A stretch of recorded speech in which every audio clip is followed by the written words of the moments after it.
Good evening and welcome. I'd like to begin with a term coined by a man for whom I have a tremendous amount of respect and admiration, our classmate Jess Randall. Congratulations, 20th graders. We finally made it.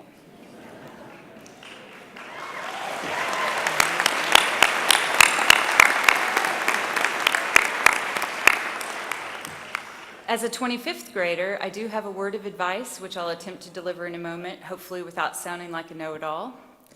First, however, there could never be enough time in an evening to thank all of the people who helped us get here, but I'm going to try.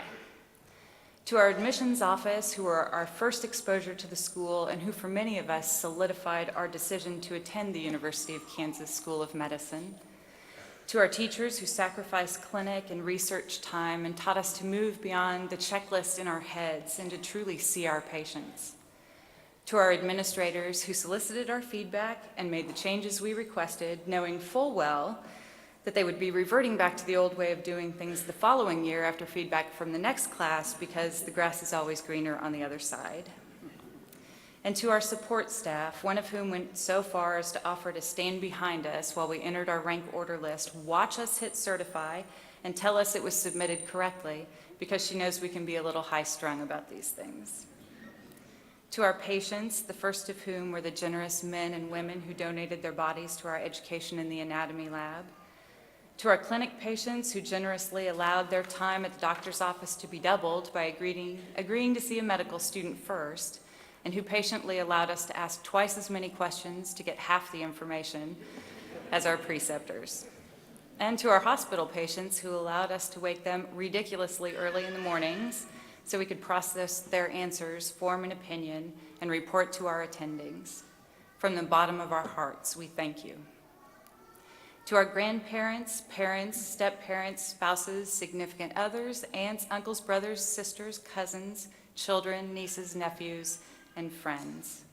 To the spouses or significant others who came to every medical school event for 4 years and sat patiently while we demonstrated time and time again our inability to discuss anything outside the world of medicine. To the children who brought us hot chocolate when we studied for 5 hours in a row. To the fathers who fixed our cars when they broke down the day before a new rotation. To the mothers who constantly supplied us with food, clothing, money, and unconditional support. To the aunts and uncles who invited us to dinner, and when we told them we couldn't see them because if we even took 1 hour off of studying, we would fail out of medical school, and who were gracious even if they didn't understand. To the siblings who gave up time with us without complaint, even though they missed us. To the friends who recognized early on that we only called every 4 to 6 to 8 weeks, depending on what module we were in or what rotation we were on, but who were glad to hear from us regardless. And to all of you who traveled so far to be with us on our special evening, from the bottom of our hearts we thank you, and we recognize that our achievements are not ours alone. And now for the advice. As someone who has spent a year in a combat zone with the Army, I can tell you that medical school is not so fundamentally different, especially since most medical schools are located in neighborhoods where you get the occasional drive-by shooting or attempted carjacking. The military colleagues with whom I did my most dangerous, most stressful, and most beloved missions and I do our best to get together every year, even though we're spread all over the country. Under those stressful situations, we had the opportunity to see the absolute best and the absolute worst of each other, as often happens under unusually stressful situations. And we love each other in spite of, or perhaps because of that.